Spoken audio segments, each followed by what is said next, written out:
श्री कृष्ण कहते हैं कि प्रत्येक व्यक्ति इस भौतिक शरीर रूपी रथ पर आरूढ़ है और बुद्धि इसका सारथी है।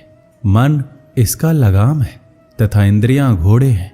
इस प्रकार मन तथा इंद्रियों की संगति से ये आत्मा सुख या दुख को भोगता है।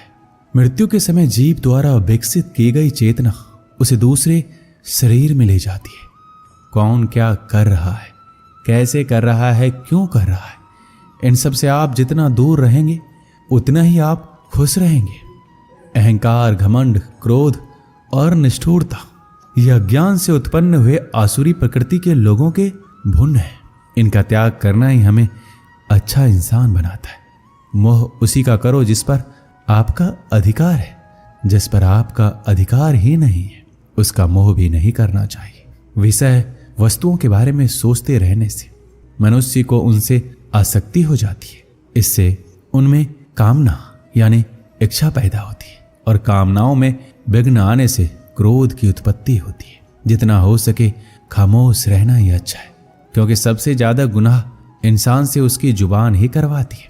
श्री कृष्ण कहते हैं, हे अर्जुन, अपने परम भक्तों जो मेरा स्मरण या चित्त मन से मेरा पूजन करते हैं, मैं व्यक्तिगत रूप से उनके कल्याण का उत्तरदायित्व लेता हूं। जो लोग भक्ति में श्रद्धा नहीं रखते वो मुझे प्राप्त नहीं कर पाते, अतः वह भौतिक जगत में जन्म मृत्यु के मार्ग पर वापस आते रहते।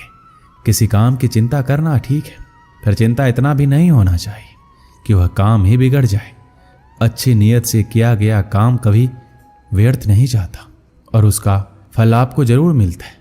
मैं किसी का भाग्य नहीं बनाता, हर कोई अपना भाग्य खुद बनाता है।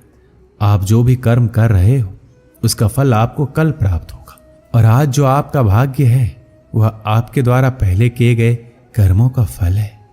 तुम्हें सिर्फ अपने कर्म करने का अधिकार है, किंतु कर्म के फलों के तुम अधिकारी नहीं हो। तुम ना तो कभी अपने आप को अपने कर्मों के फलों का कारण मानो, ना ही कर्म ना करने में कभी आसक्त हो जाओ। सही कर्म वो नहीं है जिसके परिणाम हमेशा सही हो, अपितु सही कर्म वो है जिसका उद्देश्य कभी गलत ना हो। पूर्णता के साथ कभी किसी और के जीवन की नकल करके जीने की तुलना में अपने आप को पहचान कर अपूर्ण रूप से जीना बेहतर है। जब भविष्य धुंधला पड़ने लग जाता है तब आपको अपने वर्तमान में ध्यान केंद्रित करने की आवश्यकता है।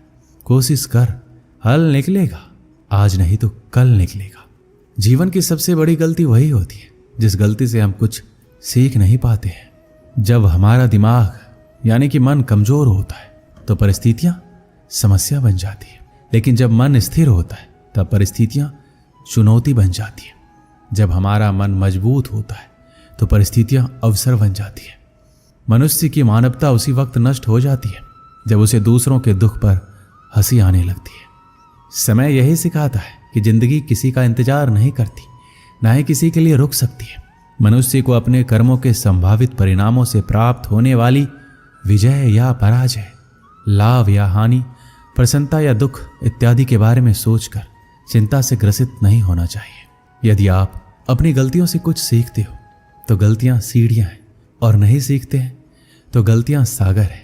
निर्णय आपका है, चढ़ना है या डूबना है। समस्या इतनी ताकतवर नहीं होती कि जितना हम उन्हें मान लेते। कभी सुना है कि अंधेरे ने सुबह को होने ही नहीं दिया। गलतियां ढूंढना गलत नहीं है, बस शुरुआत खुद से होनी चाहिए।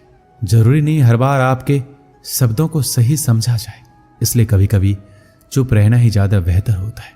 जो जितना अधिक शांत होता है वो उतना ही गहराई से अपनी बुद्धि का प्रयोग कर सकता है। सबसे समझदार और स्थिर बुद्धि वाला व्यक्ति वही है जो सफलता मिलने पर अहंकार में नहीं जाता और विफलता में गम में नहीं डूबता। प्रशंसा हो रही हो तो ज्यादा सावधान रहने की जरूरत है। जिसने मन को जीत लिया है उसके लिए मन सर्वश्रेष्ठ मित्र है, किंतु जो ऐसा नहीं कर पाया उसके लिए उसका मन सबसे बड़ा शत्रु बना रहेगा। नकारात्मक विचारों का आना तय है, परंतु ये आप पर निर्भर करता है कि आप उन्हें कितना महत्व देते हैं। याद रखना, बेहतरीन दिनों के लिए बुरे दिनों से लड़ना पड़ता है। जीवन में कुछ भी स्थायी नहीं है, इसके लिए स्वयं को अधिक तनावग्रस्त ना करें, क्योंकि परिस्थितियां चाहे कितनी भी खराब हो बदलेगी जरूर। संसार में परेशानी देने वाली की हस्ती कितनी भी बड़ी क्यों ना हो, पर भगवान की कृपा दृष्टि से कभी बड़ी नहीं हो सकती। प्रेरणा का सबसे बड़ा स्रोत आपके अपने विचार है, इसलिए बड़ा सोचें। खुद को जीतने के लिए हमेशा प्रेरित करें। जिसने मन को जीत लिया है उसने पहले ही परमात्मा को प्राप्त कर लिया है, क्योंकि उसने शांति प्राप्त कर ली है। ऐसे मनुष्य के लिए सुख दुख, सर्दी गर्मी और मान अपमान एक जैसे होते हैं। मुश्किलें केवल बेहतरीन लोगों के हिस्से में आती हैं, क्योंकि वही लोग उसे बेहतरीन तरीके से अंजाम देने की ताकत रखते हैं। कोई कुछ भी कहे, बस अपने आप को शांत रखो, क्योंकि सूरज का तेज कितना भी क्यों ना हो, समुद्र को सुखा नहीं सकता। जहां आपकी कोई कीमत नहीं वहां पर रुकना अनुचित है, चाहे वो किसी का घर हो या किसी का मन। जब कोई हाथ और साथ दोनों ही छोड़ देता है, तब कुदरत कोई ना कोई उंगली पकड़ने वाला भेज देता है, और उन्हीं का नाम कान्हा है। जो मन को नियंत्रित नहीं करते उनके लिए वह शत्रु के समान कार्य करता है।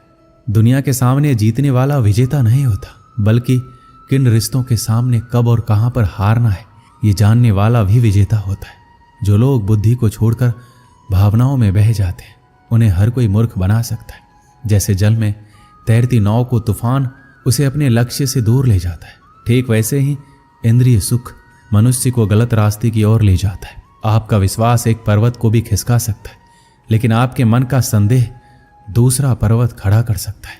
हमारा खुद पर विश्वास होना बहुत ही जरूरी है, क्योंकि हम अपने रास्ते पर खुद चलते हैं। वक्त कभी भी एक जैसा नहीं रहता। उन्हें भी रोना पड़ता है जो बेवजह दूसरों को रुलाते हैं। अपनी इच्छा शक्ति के माध्यम से अपने आप को नई आकृति प्रदान करें। कभी भी स्वयं को अपनी आत्म इच्छा से अपमानित ना करें। इच्छा एकमात्र स्वयं का मित्र होता है और इच्छा ही एकमात्र स्वयं का शत्रु है। श्री कृष्ण कहते हैं, खुद को कमजोर कभी नहीं समझना चाहिए। अगर आप गिरते हो तो उठने का प्रयास करो, लड़ो और पूरी निष्ठा से अपना कर्तव्य कर्म निभाओ। बाकी सब कुछ मुझ पर छोड़ दो। हो सकता है हर दिन अच्छा ना हो, लेकिन हर दिन में कुछ अच्छा जरूर होता है। धैर्य रखिए। कभी कभी आपको जीवन में सबसे अच्छा पाने के लिए सबसे बुरे दौर से गुजरना पड़ता है। रोना बंद करो और अपनी तकलीफों से खुद लड़ना सीखो, क्योंकि साथ देने वाले भी शमशान से आगे नहीं जाते।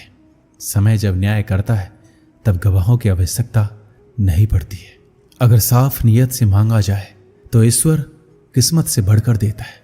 जब भी विनाश होने का प्रारंभ होता है, शुरुआत में इंसान वाणी का संयम खोता है। जीवन में सब कुछ खत्म होने जैसा कुछ भी नहीं होता। हमेशा एक नई शुरुआत हमारा इंतजार कर रही होती है। जीवन में यदि खुश रहना है तो अधिक ध्यान उस चीज पर दें जो आपके पास है, उस पर नहीं जो दूसरों के पास है। उस दिन हमारी सारी परेशानियां खत्म हो जाएगी, जिस दिन हमें यकीन हो जाएगा कि हमारा सारा काम ईश्वर की मर्जी से होता है। एक समय की बात है, एक राज्य में एक राजा और गूंगे फकीर में गहरी मित्रता थी। राजा फकीर से अपने दिल की हर बात कहता और फकीर मुस्कुराते हुए सुनता। राजा फकीर से अपने दिल की हर बात कहता और फकीर मुस्कुराते हुए सुनता। राजा को उसका साथ इतना भाने लगा कि उसने उसकी रहने की व्यवस्था अपने महल में करवा दी थी। फकीर राजा के साथ महल में रहने लगा। समय गुजरता गया और राजा का प्रेम उसके प्रति बढ़ता गया। एक दिन राजा अपने काफिले के साथ राज्य भ्रमण पर निकला। फकीर भी उसके साथ था। शाम को वह राज्य के अंतिम छोर के गांव की स्थिति जानकर वापस लौट रहे थे। रास्ते में घना जंगल पड़ा। राजा का काफिला रास्ता भटक गया। राजा ने अपने सारे सैनिकों को रास्ता ढूंढने के लिए चारों दिशाओं में भेज दिया और खुद फकीर के साथ एक पेड़ के नीचे सुस्ताने लगा। उस पेड़ पर एक फल लगा हुआ था। राजा और फकीर दोनों भूखे थे। राजा ने पेड़ पर चढ़कर फल तोड़ लिया और उसके 6 टुकड़े कर दिए, 3 अपने लिए, 3 फकीर के लिए। अपनी आदत के अनुसार उसने अपना पहला टुकड़ा फकीर को दिया। फकीर फल खाकर मुस्कुराया और अपना हाथ आगे बढ़ा दिया। राजा ने दूसरा टुकड़ा भी फकीर को दिया।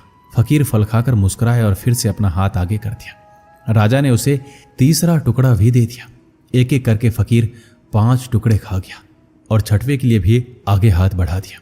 यह देखकर राजा को बड़ा क्रोध आया। वह बोला, ये मेरा तुम्हारे प्रति प्रेम है कि मैं तुम्हें अपने महल में अपने साथ रखता हूँ, हर सुख सुविधा तुम्हें मुहैया करवाता हूँ, पर आज मुझे पता चल गया कि तुम्हारे दिल में मेरे लिए जरा सा भी प्रेम नहीं है।